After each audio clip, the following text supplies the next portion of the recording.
মুসা আলাহিসাল্লামের সম্প্রদায় যখন গোবৎস উবাৎস শুরু করেছিলেন, তখন মুসা আলাহিসাল্লাম তাদেরকে যেভাবে গোবৎস উবাৎস থেকে বিরত থাকার কথা বলেছিলেন, অথবা তাদের প্রতি কী ধরনের বিচার করা হয়েছিল, যে এই অপরাধের জন্য তাদের কী বিচার হবে, তো এই সম্পর্কে আল্লাহ তাআলা সূরা বাকারা 54 নম্বর আয়াতে বলেছেন, আর মুসা যখন আপন সম্প্রদায়ের লোককে বললেন, হে আমার সম্প্রদায়, গোবৎসকে উবাচ্য রূপে গ্রহণ করে তোমরা তোমাদের নিজেদের প্রতি ঘোর অনাচার করেছ, সুতরাং তোমরা তোমাদের চষ্টার দিকে ফিরে যাও, তওবা করো এবং তোমাদের নিজেদেরকে হত্যা করো।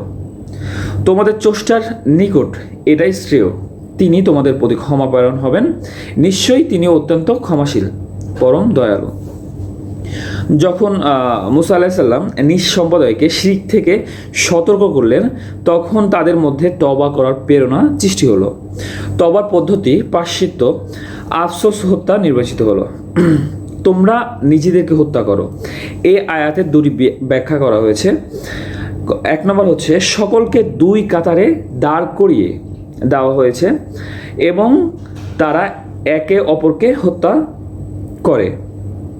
দ্বিতীয়ত, যারা শিরিক করেছিল তাদেরকে দাঁড় করিয়ে দেওয়া হয় এবং যারা শিরিক থেকে বেঁচেছিল তাদেরকে হত্যা করার নির্দেশ দেওয়া হয়। ফলে শিরিক মুক্তরা মুশরিকদেরকে হত্যা করে।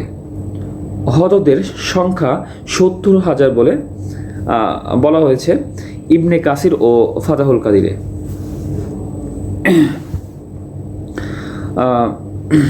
তো সবাইকে বোঝার মতো তৌফিক দান করুন যে মুসা আলাইহিস সালামের কম আল্লাহর সাথে শিরিক করে তারা গোবৎসকে অপৎসরূপে গ্রহণ করেছিল। এই কারণে মুসা আলাইহিস সালাম তাদেরকে বলেছিলেন, হয়তো বা আল্লাহর কাছ থেকে আসছিল এটা, যে আল্লাহর কাছে তওবা করার জন্য বলা হয়েছিল এবং তাদেরকে হত্যা করার জন্য বলা হয়েছিল। তো আমরা যাতে আল্লাহর সাথে কাউকে শিরিক না করি, শিরিক থেকে বেঁচে থাকতে পারি, এই সম্পর্কে এই বিষয়ে সবাই সতর্ক থাকবো। সবাইকে আল্লাহ বোঝার মতো তৌফিক দান করুন, সবাইকে 5 ওয়াক্ত নামাজ পড়ার তৌফিক দান করুন। আল্লাহ হাফেজ।